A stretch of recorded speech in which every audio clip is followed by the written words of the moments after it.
जब से सावन महीनवा माने न बतिया मोर हमर सजनवा हो, हमर सजनवा हो।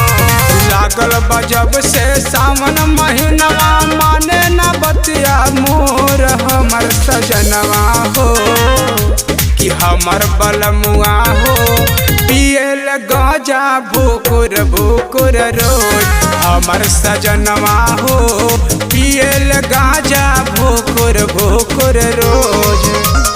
लागल बजब से सावन महीनवा माने न बतिया मोर हमर सजनवा हो, कि हमर बलमुआ हो पियल गाजा भूकुर भूकुर रोज। हमर सजनवा हो पियल गाजा भूकुर भूकुर रोज। एक बार प्रेम से बोलिए देवघर वाले बाबा की।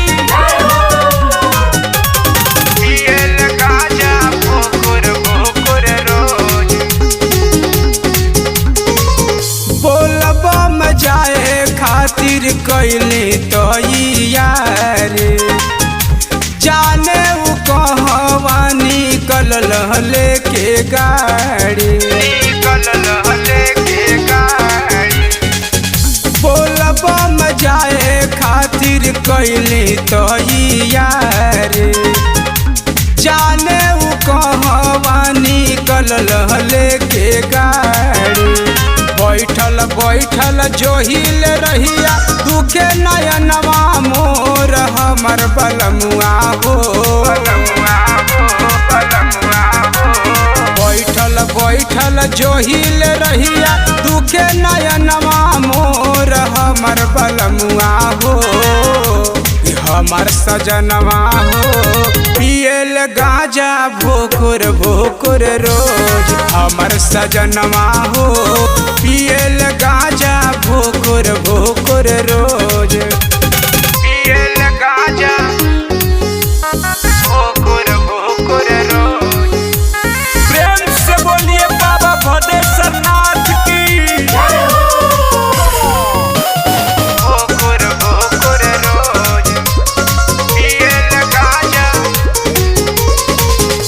कांवर सजा के हम जाइब देव घर हो, बिरहर घाट से भराइब गंगा जल हो, भराइब गंगा जल हो।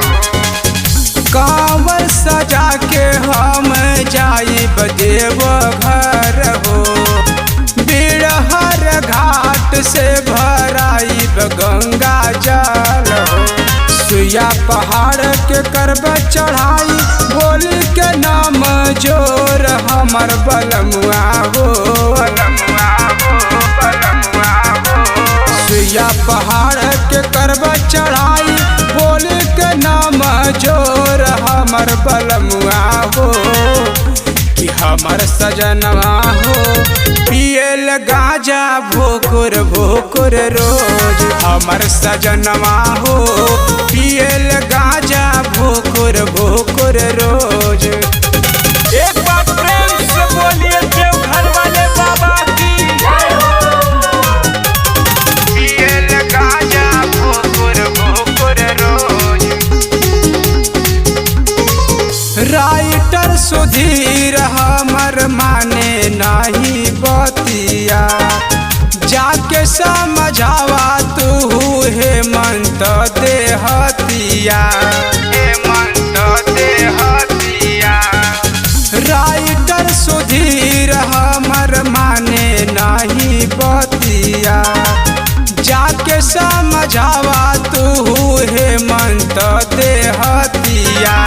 साँझ के निकलल बाड़े उ घर से हो गईले ई भोर हमर बलमुआ हो, बलमुआ हो, बलमुआ हो। साँझ के निकलल बाड़े उ घर से हो गईले ई भोर हमर सजनवा हो, कि हमर बलमुआ हो पियल गाजा भूकुर भूकुर रोज। हमर सजनवा हो पियल गाजा भूकुर